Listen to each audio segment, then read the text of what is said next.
Hello everyone, welcome to judiciary just legal laws और मैं हूं आप सबकी दोस्त इंदु चौहान। और आज इस वीडियो में हम लोग बात करने वाले हैं about the Indian Evidence act और इसका एक बहुत इंपॉर्टेंट टॉपिक डिस्कस करेंगे जो कि है डाइंग डिक्लेरेशन। अब डाइंग डिक्लेरेशन जो है, यानी कि अगर आप जुडिशियल सर्विसेज के लिए प्रिपेयर कर रहे हैं तो फॉर श्योर आपके लिए काफी इंपॉर्टेंट टॉपिक है, क्योंकि बहुत बार इससे रिलेटेड क्वेश्चंस प्रीलिम्स, मेंस और सभी स्टेट की जुडिशरी में पूछे गए हैं। ठीक है, उसके अलावा अगर आप कॉलेज स्टूडेंट हैं तो आपके लिए बहुत बहुत बहुत ही इंपॉर्टेंट है, क्योंकि चाहे आप किसी भी कॉलेज से बिलोंग करते हो, इस टॉपिक से रिलेटेड क्वेश्चंस आपके एग्जाम में आएंगे ही आएंगे। ठीक है, तो चलिए आज हम कुल मिला के बहुत इंपॉर्टेंट टॉपिक है, चलिए इसको डिस्कस करते हैं। डाइंग डिक्लेरेशन को डिस्कस करेंगे। 32 section 32 clause 1 particularly dying declaration की बात करता है और हम आज यही चीज डिस्कस करेंगे कि डाइंग डिक्लेरेशन क्या है। अब उसको शुरू करने से पहले मैं आपको बता दूं, ये जो फ्लो चार्ट है, हम ये सभी पॉइंट्स हमारे डाइंग डिक्लेरेशन के टॉपिक में डिस्कस करेंगे, जैसे कि मीनिंग क्या है डाइंग डिक्लेरेशन का, रिलेवेंट कब होता है डाइंग डिक्लेरेशन, एडमिसिबिलिटी क्या है डाइंग डिक्लेरेशन की, मल्टीपल डाइंग डिक्लेरेशन क्या होता है और डाइंग डिक्लेरेशन की एविडेंशियरी वैल्यूज क्या है, और कुछ केस लॉज के साथ डिस्कस करेंगे। चलिए सबसे पहले शुरू करते हैं कि डाइंग डिक्लेरेशन का मतलब क्या है। वर्ड ही सजेस्ट कर रहा है डाइंग डिक्लेरेशन, यानी कि मरते समय कुछ चीज को डिक्लेयर करना। सो डाइंग डिक्लेरेशन बेसिकली क्या होता है कि अगर आप कोई भी स्टेटमेंट देते हैं, यानी कि कोई भी person if the made in the will और the deed relating to the family, यानी कि अगर आपने वो मूवी देखी होगी जिसका नाम था धमाल मूवी के अंदर जब वो लास्ट में जो पर्सन है प्रेम चोपड़ा, वो अगर कुछ स्टेटमेंट देके जाते हैं कि मेरा पर्टिकुलर इतना अमाउंट जो है वो वहां पे है, तो मान लीजिए अगर वो फैमिली होती तो उसने उससे रिलेटेड कोई विल या कोई डीड बताई है तो उससे भी आप रिलेवेंट मानेंगे। Then relating to the transaction mention under section 13 A, अगर सेक्शन 13 के अंदर कोई ट्रांजैक्शन हुआ है, उससे रिलेटेड कोई भी स्टेटमेंट दी गई है तो उसे भी रिलेवेंट माना जाएगा। And made by the several person express the feeling relevant to the matter in question, जो भी हमारा केस के अंदर मैटर इन क्वेश्चन है वो स्टेटमेंट अगर उसी चीज से रिलेट करती है तब भी आप उसे रिलेवेंट मानेंगे। सो ये कुछ 8 कंडीशंस हैं जिसके अंदर ये जो स्टेटमेंट्स होंगी इन्हें आप रिलेवेंट कंसीडर करेंगे। अब हमारा नेक्स्ट जो चीज है वो क्या है, एडमिसिबिलिटी ऑफ डाइंग डिक्लेरेशन। हम क्यों डाइंग डिक्लेरेशन को, जो कि एक हियर से एविडेंस है, यानी कि सुनी हुई बात है, उसमें हम उसे एडमिसिबल कैसे मानते हैं, जब जो जनरल रूल है वो क्या है कि हियर से एविडेंस इज नो एविडेंस। वो जब एविडेंस नहीं होता तो हम इसे एडमिसिबल कैसे मानते हैं। ठीक है, तो इसकी जो एडमिसिबिलिटी है वो एक प्रिंसिपल पे है जो यहाँ पे मेंशन है, दैट इज नेमो मॉरिटन्स प्रोसुमितर मिंत्री। ठीक है, मैंने ढंग से प्रोनाउंस किया हो, वरना स्पेलिंग यहाँ पे लिखी हुई है, आप लोग आराम से चेक कर सकते हैं। मेरा प्रोनाउंसिएशन इन चीजों स्पेशली मैगजीन से रिलेटेड काफी खराब है, पर इट्स ओके। ठीक है, दैट इज तो इस मैगजीन के ऊपर क्या है, हमारी डाइंग डिक्लेरेशन की जो एडमिसिबिलिटी है वो डिपेंड करती है। इसका मतलब क्या होता है, man will not meet his maker with a lie in his mouth. ये कहते हैं कि मरते समय कोई भी इंसान झूठ नहीं बोलेगा, वो अपने गॉड से, यानी वो अपने भगवान से एक झूठ के साथ नहीं मिलेगा। A man will not meet his maker is कि जिसने उसे बनाया है, यानी कि भगवान। ठीक है, with a lie in his mouth, झूठ बोलकर नहीं मिलेगा। तो जो भी वो अपने अंतिम समय में कह रहा है वो हम उसे सच ही मानेंगे। तो बेसिकली जो डाइंग डिक्लेरेशन क्यों एडमिसिबल है, ये इस प्रिंसिपल के ऊपर एडमिसिबल है। हम ये मानते हैं कि मरते समय कोई इंसान झूठ नहीं बोलेगा, वो सच ही बोलेगा, इसीलिए इस चीज को हम लोगों ने एडमिसिबिलिटी दी है। सो बेसिकली चलिए अब डिस्कस करते हैं डाइंग डिक्लेरेशन का मीनिंग क्या होता है। डाइंग डिक्लेरेशन वर्ड ही सजेस्ट कर रहा है कि मरते समय कुछ चीज डिक्लेयर करना, यानी कि अगर कोई भी पर्सन अपने मरने से कुछ समय पहले कोई स्टेटमेंट देता है रिगार्डिंग 2 थिंग्स। फर्स्ट, उसका कॉज ऑफ डेथ, ठीक है, और जो दूसरी चीज है वो क्या है, द सर्कमस्टेंसेस। ठीक है, सर्कमस्टेंसेस यानी कि उसके डेथ के सर्कमस्टेंसेस से रिलेटेड अगर वो कोई भी इंफॉर्मेशन देता है, कोई भी स्टेटमेंट देता है, तो उसे हम डाइंग डिक्लेरेशन कहते हैं। और वो कोर्ट के अंदर एडमिसिबल भी होते हैं और रिलेवेंट भी होते हैं। ठीक है, सो बेसिकली डाइंग डिक्लेरेशन क्या है? एक स्टेटमेंट है जो एक पर्सन मरते समय देता है, जो कि रिलेवेंट फैक्ट से रिलेटेड होती है। किस चीज से? क्या तो उसकी कॉज ऑफ डेथ से रिलेटेड हो, या फिर उसकी सर्कमस्टेंसेस यानी उसकी डेथ के कुछ सर्कमस्टेंसेस से रिलेटेड हो। ऐसी स्टेटमेंट को हम डाइंग डिक्लेरेशन कहते हैं। अब ये स्टेटमेंट रिटन में भी दी जा सकती है और वर्बली भी दी जा सकती है। ठीक है, फॉर एन एग्जाम्पल यहाँ पे एक एग्जाम्पल दिया है कि जो राम है उसे राहुल ने अटैक किया था, यानी कि बेसिकली राहुल ने राम को मारा। इजी लैंग्वेज में राहुल ने राम को मारा, और राम अपनी डेथ के थोड़े समय पहले उसने राहुल का हाथ पकड़ा और ऐसा जेस्चर दिया या ऐसी चीज कही कि जितनी भी उसकी इंजरीज हैं उसके लिए कौन रिस्पॉन्सिबल है? राहुल। ठीक है, तो क्या होगा? मरने से कुछ समय पहले उसने इस चीज को, इस स्टेटमेंट को दिया, तो इस स्टेटमेंट को हम क्या मानेंगे? डाइंग डिक्लेरेशन मानेंगे, और उसे हम रिलेवेंट भी मानेंगे और वो एडमिसिबल भी होगी कोर्ट के अंदर एज एन एविडेंस।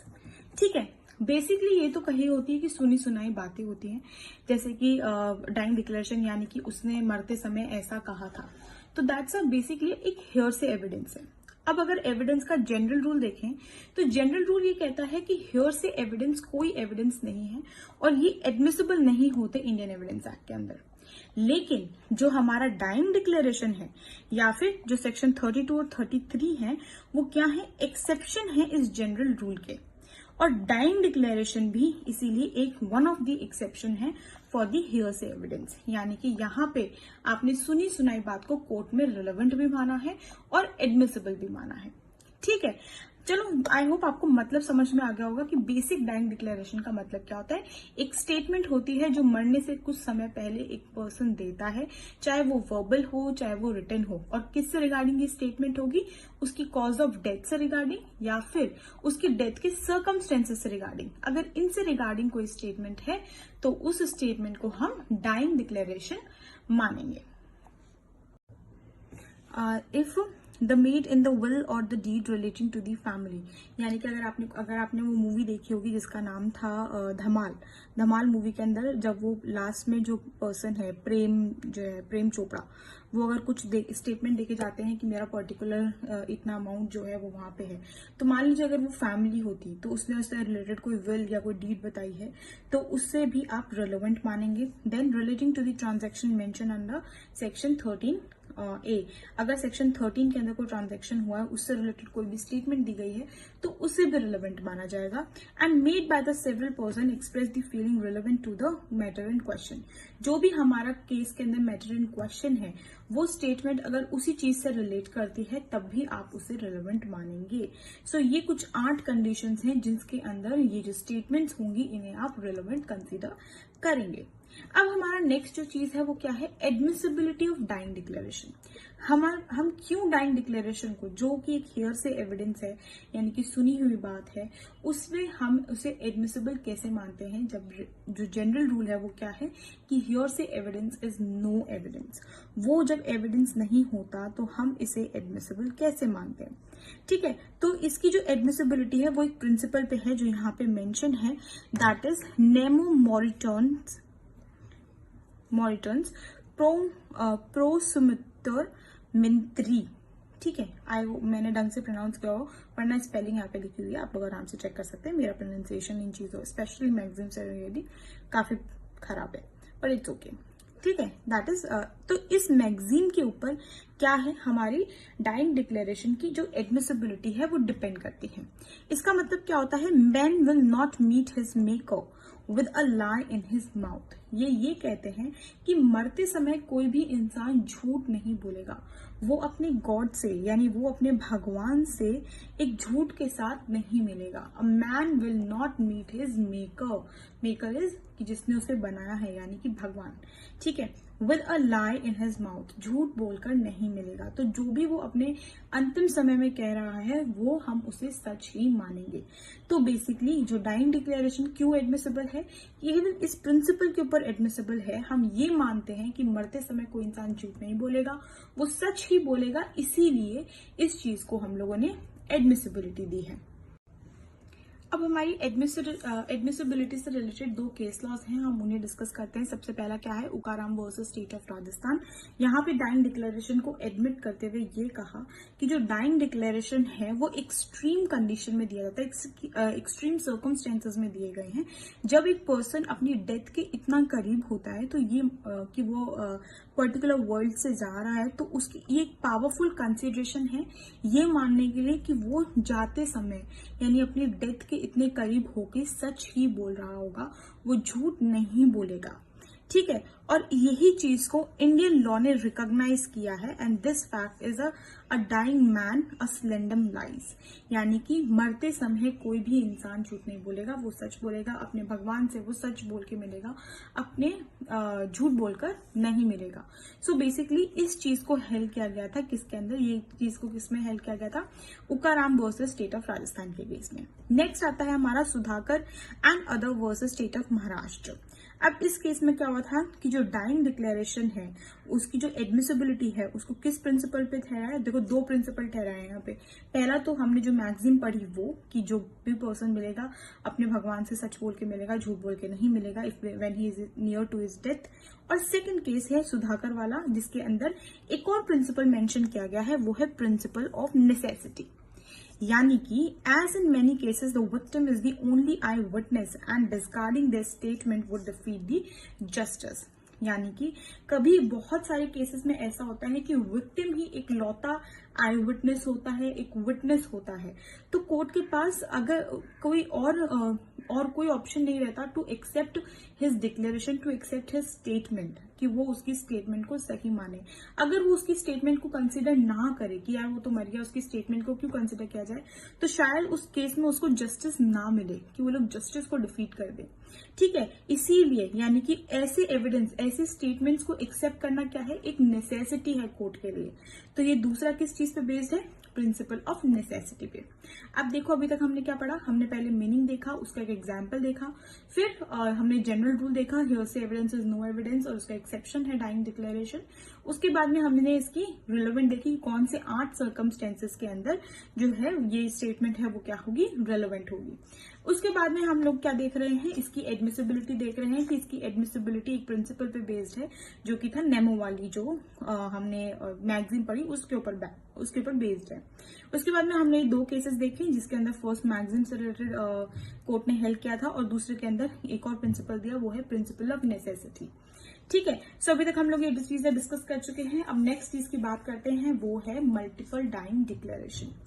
ठीक है, अब मल्टीपल डाइंग डिक्लेरेशन क्या होता है कि अगर मरते समय एक इंसान एक से ज्यादा डिक्लेरेशन दे दे, यानी कि एक से ज्यादा उसने कोई स्टेटमेंट दे दी। ठीक है, अब क्या करें, किस स्टेटमेंट को सच माने, किस स्टेटमेंट को सच नहीं माने। अब देखो, जब बहुत सारे डाइंग डिक्लेरेशन हो जाते हैं तो उसकी ट्रस्ट वर्दीनेस के ऊपर, यानी कि वो सही है या गलत, उस पर क्वेश्चन आता है कि वो रिलेवेंट है या नहीं, वो सही है या नहीं, उसने सच बोला या नहीं। तो इसको क्या किया है, मल्टीपल डाइंग डिक्लेरेशन के 2 केसेस लिए हैं। सबसे पहला क्या है कि अगर सारे जितने भी उसने एक से ज्यादा डाइंग डिक्लेरेशन दिए हैं, अगर वो कंसिस्टेंट है एक दूसरे के साथ, और दूसरा केस क्या है, अगर कोई भी जो भी डाइंग डिक्लेरेशन उसने दिए हैं वो इनकंसिस्टेंट है एक दूसरे के साथ, तो दोनों की तरफ क्या होगा, अगर कंसिस्टेंट है तो आप उसको एडमिसिबल कर सकते हैं, क्योंकि सभी जो स्टेटमेंट होंगी अगर वो एक ही बात कह रही हैं तो ऑफकोर्स उसमें कोई दिक्कत ही नहीं है, वो एकदम सही मानते हुए हम उसको एडमिसिबल ठहराएंगे। लेकिन अगर वो इनकंसिस्टेंट है, यानी कि उसने अपनी एक स्टेटमेंट में कुछ कहा है, दूसरी स्टेटमेंट में कुछ कहा है, तो कोर्ट जो है उन फैक्ट्स को एग्जामिन करेगी कि पर्टिकुलर सर्कमस्टेंसेस में क्या हुआ था, कौन सी स्टेटमेंट कहाँ रिलेवेंट हो रही है, कहाँ अगेंस्ट में जा रही है। तो ये सारा काम कौन करेगा, कोर्ट करेगा, टू एग्जामिन की कौन सी स्टेटमेंट रिलेवेंट होगी, और फिर वो क्या करेगा, विटनेसेस को एग्जामिन करेगा। अगर उसके बाद में उसे लगता है कि हाँ किसी पर्टिकुलर स्टेटमेंट को एडमिट करना जरूरी है, वो रिलेवेंट है, तो वो उसे एडमिट करेगी और अदरवाइज नहीं करेगी। ठीक है, सो ये हो गई multiple dying declaration. Multiple dying declaration basically क्या होता है, जब एक से ज्यादा डाइंग डिक्लेरेशन कोई भी पर्सन दे देता है तो कोर्ट के सामने एक चीज आती है कि इसको रिलेवेंट मान के एडमिसिबल किया जाए या नहीं किया जाए। और मल्टीपल डाइंग डिक्लेरेशन को हमने दो चीजों में माना। अगर एक से ज्यादा डाइंग डिक्लेरेशन है लेकिन वो एक दूसरे के साथ कंसिस्टेंट है, यानी कि सभी चीजें एक ही बात कह रही हैं, तो कोई दिक्कत नहीं है, वो एडमिसिबल होंगे। लेकिन अगर वो इनकंसिस्टेंट है तो कोर्ट एग्जामिन करेगा उन फैक्ट्स ऑफ द केसेस को, उन सर्कमस्टेंसेस को, विटनेसेस को एग्जामिन करेगा और फिर डिसाइड करेगा कि वो रिलेवेंट है, उसे एडमिसिबल किया जाए या नहीं किया जाए। चलिए, अब जो नेक्स्ट चीज हम लोग डिस्कस करने वाले हैं वो है evidentiary value of a dying declaration. ठीक है, कि डाइंग डिक्लेरेशन की एविडेंशियरी वैल्यू क्या है। अब हमारे जो मैथ्यू आर्नोल्ड है, एक वन ऑफ द स्टेटमेंट है फॉर योर एक्स्ट्रा ज्ञान मैं दे देती हूँ। वो है कि मैथ्यू आर्नोल्ड उन्होंने कहा था कि the truth sits on the lips of a dying man, यानी कि एक मरते हुए इंसान के जो मुंह पे हमेशा सच ही रहता है, ये इन्होंने कहा था मैथ्यू आर्नोल्ड ने। अब क्या है, जो एविडेंशियरी वैल्यू है डाइंग डिक्लेरेशन की, वो क्या करती है, बहुत सारे सर्कमस्टेंसेस पे डिपेंड करती है कि जो कॉज ऑफ डेथ से रिलेटेड है, किन सर्कमस्टेंसेस से रिलेटेड है। ठीक है, अब अगर देखा जाए तो जो डाइंग डिक्लेरेशन है एक बहुत ही इंपॉर्टेंट पीस ऑफ इंफॉर्मेशन है, एक बहुत ही इंपॉर्टेंट एविडेंस है। ठीक है, और कोर्ट ने ये चीज भी कही भी है कि जो डाइंग डिक्लेरेशन है वो सोल स्टेटमेंट हो सकती है फॉर द किसी दूसरे पर्सन के कन्विक्शन से रिलेटेड। ठीक है, अब जो एविडेंशियरी वैल्यू की अगर हम बात करें इंडिया में, तो सुप्रीम कोर्ट ने इन दो इंपॉर्टेंट केस, आई थिंक तो ये मोस्ट इंपॉर्टेंट है, इनके अलावा भी और हैं, जहां पे जो सुप्रीम कोर्ट है उन्होंने डाइंग डिक्लेरेशन की जो एविडेंशियरी वैल्यू है उसे एक्सप्लेन किया है। ठीक है, जैसे कि फर्स्ट केस है K R Reddy versus public prosecutor और दूसरा है Kushal Rao versus state of Bombay. अब इन दोनों ही केसेस का मैं ओवरव्यू आप लोगों को दे देती हूँ कि कोर्ट ने यहाँ पे, सुप्रीम कोर्ट ने ये कहा कि जो डाइंग डिक्लेरेशन है वो आर्टिकल 32 के अंदर एडमिसिबल है। ठीक है, भले ही वो एक ओथ की स्टेटमेंट नहीं होती है लेकिन उसे सच माना जाता है और उसको आप क्रॉस एग्जामिनेशन के थ्रू और कॉरोबरेट किया जा सकता है। ठीक है, लेकिन ये जो पर्टिकुलर स्टेटमेंट है एक इंपॉर्टेंट पीस ऑफ इंफॉर्मेशन है, इसीलिए ये चीजें क्या होंगी, ये पर्टिकुलर स्टेटमेंट क्या होंगे, एडमिसिबल होंगे। कुशल राव के अंदर क्या हुआ कि जो कोर्ट ने उसकी एविडेंशियरी वैल्यू को बताते हुए, समझाते हुए कि इसकी एविडेंशियरी वैल्यू कितनी इंपॉर्टेंट है, इसी चीज को बताने के लिए उन्होंने कुछ प्रिंसिपल्स को लेट डाउन किया। जरा हम उन प्रिंसिपल्स को देख लेते हैं। सबसे पहला क्या है, that is the DD can be a sole basis for the conviction without corroboration. अगर डाइंग डिक्लेरेशन उन सभी सर्कमस्टेंसेस से मैच करता है, अगर रिलेवेंट है, तो एक सोल बेसिस हो सकता है किसी की कन्विक्शन के लिए भी। दूसरा, जो डाइंग डिक्लेरेशन है वो कोई वीकर एविडेंस नहीं है, वो एक बहुत ही इंपॉर्टेंट और बहुत ही स्ट्रॉन्ग एविडेंस है रिगार्डिंग दैट पर्टिकुलर सर्कमस्टांस और दैट पर्टिकुलर केस और अ मैटर इन इश्यू। तीसरा क्या है, that is the DD are recorded by a competent magistrate high value. इसका मतलब ये क्या है कि जो डाइंग डिक्लेरेशन है अगर वो कॉम्पिटेंट मजिस्ट्रेट रिकॉर्ड करता है तो डेफिनेटली उसकी जो एविडेंशियरी वैल्यू होगी वो बहुत ज्यादा होगी। कौन कौन रिकॉर्ड कर सकते हैं मैं आगे आपको बताऊंगी, लेकिन यहाँ का क्या स्टेटमेंट है वो ये है कि अगर कोई मजिस्ट्रेट रिकॉर्ड करता है तो उसकी एविडेंशियरी वैल्यू काफी ज्यादा होती है। ठीक है, फिर क्या है, the DD has to be judged in the light of the surrounding circumstances, यानी कि आप डीडी को कैसे जज, डाइंग डिक्लेरेशन को कैसे जज करेंगे, आपके आसपास के जो भी सर्कमस्टेंसेस होंगे उनके बेसिस पे डाइंग डिक्लेरेशन को क्या किया जाएगा, जज किया जाएगा। ठीक है, तो इन्हीं दोनों केसेस के अंदर क्या था, सुप्रीम कोर्ट ने एविडेंशियरी वैल्यू को समझाने की कोशिश की about of the dying declaration, जो कि एडमिसिबल है under section 32 of the Indian Evidence Act. ठीक है, उसके बाद में हम देखते हैं कि कब डाइंग डिक्लेरेशन एडमिसिबल नहीं होगा। When the deceased made this statement before the death about anything except the cause of death, वो कुछ भी बोलता है लेकिन अपनी डेथ के बारे में कुछ नहीं बोलता है, तब वो एडमिसिबल नहीं होंगे। The statement made by the deceased does not relate to his death but to the another person, वो उसकी डेथ से रिलेट नहीं करता है, किसी और की डेथ से रिलेट करता है, तब एडमिसिबल नहीं होगा।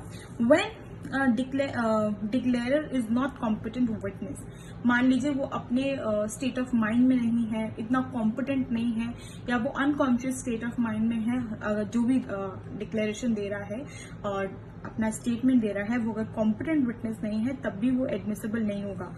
और ये चीज किस केस लॉ के अंदर लिखी गई थी, वो है Amar Singh versus state of MP. इस केस में ये कहा गया था कि अगर जो विटनेस है वो कॉम्पिटेंट नहीं है, जिसने स्टेटमेंट दी है वो कॉम्पिटेंट नहीं है, वो अपने मेंटली या फिजिकली किसी भी वे के अंदर अगर वो कॉम्पिटेंट नहीं है, तो उस समय आप उसके डिक्लेरेशन को एडमिसिबल नहीं मानेंगे। ठीक है,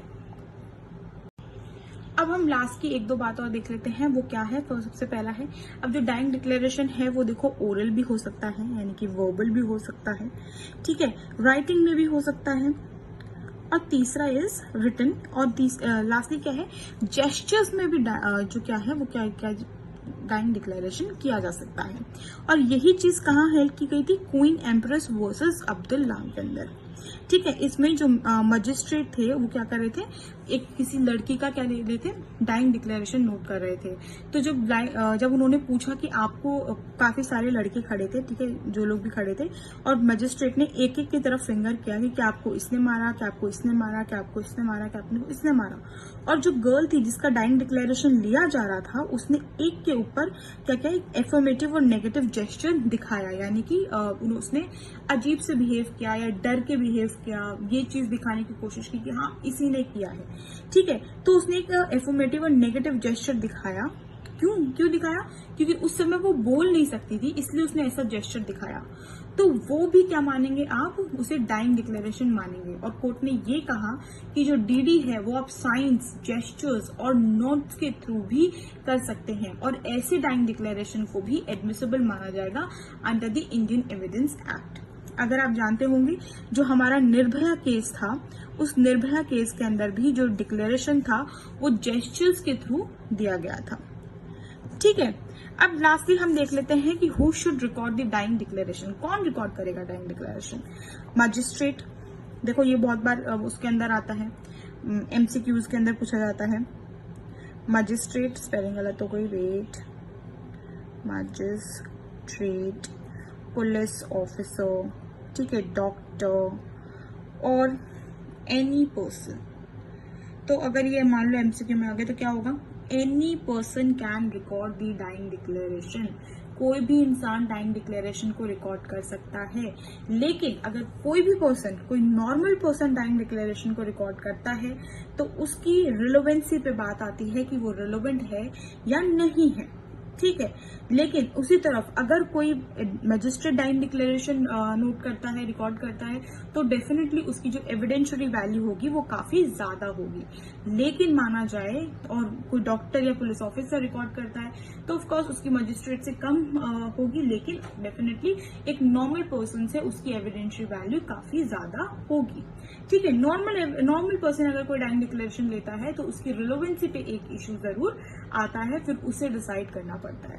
ठीक है, सो बेसिकली अगर क्वेश्चन आए कि who can record dying declaration, तो any person can record the dying declaration. ठीक है, सो आई थिंक सो अगर हम लोगों ने क्या क्या देख लिया है, हम लोगों ने सबसे पहले क्या देखा, मीनिंग देखा कि जनरल मीनिंग क्या है डाइंग डिक्लेरेशन का, विद एन इलस्ट्रेशन देखा। कब डाइंग डिक्लेरेशन रिलेवेंट है वो हमने 8 सर्कमस्टेंसेस देखे। ठीक है, उसके बाद में हमने देखा कि एडमिसिबिलिटी क्या है, जो कि एक किस पे थी, डॉक्ट्राइन, मैगजीम थी, उस पर बेस्ड थी, और दूसरा क्या था, प्रिंसिपल ऑफ नेसेसिटी के ऊपर बेस्ड थी। ठीक है, उसके बाद में हम लोगों ने क्या देखा, लास्टली हम एडमिसिबिलिटी के बाद में हमने देखी एविडेंशियल वैल्यू, जो कि 2 केस लॉज के थ्रू एक्सप्लेन की गई थी। ठीक है, उसके बाद में हमने देखा कि जो डाइंग डिक्लेरेशन है वो जेस्चर्स के थ्रू भी होता है, और डाइंग डिक्लेरेशन को कौन रिकॉर्ड करेगा, तो any person can record the dying declaration. ठीक है, कोई भी इंसान डाइंग डिक्लेरेशन को रिकॉर्ड कर सकता है। तो आई थिंक सो आपको ये सभी पॉइंट्स अच्छे से क्लियर हो गए होंगे अबाउट दी डाइंग डिक्लेरेशन। अगर वीडियो अच्छा लगा हो और आप सबको सब चीजें पसंद आई हो तो प्लीज वीडियो को लाइक कर दीजिएगा। ठीक है, चैनल को सब्सक्राइब कर दीजिएगा। सब्सक्राइब, ठीक है, आई होप सही है, स्पेलिंग सही नहीं है तो आपको तो पता ही है ना सब्सक्राइब की स्पेलिंग क्या है और सब्सक्राइब कहाँ होता है। तो प्लीज यानी कि उस चीज को सब्सक्राइब कर देना, वीडियो को लाइक कर देना, और प्लीज कमेंट करके भी मुझे बताना कि आपको मेरा पढ़ाना कैसा लगा, आपको सब समझ में आता है या नहीं आता है। जो भी हो वो सब चीजें मेरे को बता देना। I am bad with spellings, और स्पेशली जब मैं बोलती रहती हूँ तो मुझे बहुत ज्यादा कंफ्यूजन होता है स्पेलिंग्स को लेके, सो प्लीज इग्नोर। ठीक है, तो आपको क्या करना है, वीडियो को अच्छे से देखना है, अच्छे से पढ़ना है, अच्छे से समझना है। पसंद आ गया हो तो लाइक करना है, चैनल को सब्सक्राइब करना है और कमेंट करके बताना है कि वीडियो कैसा लगा। कोई डाउट हो तो प्लीज कमेंट सेक्शन में मुझे जरूर बताइएगा। I will try definitely to sort all your problems. So thank you, bye bye, take care.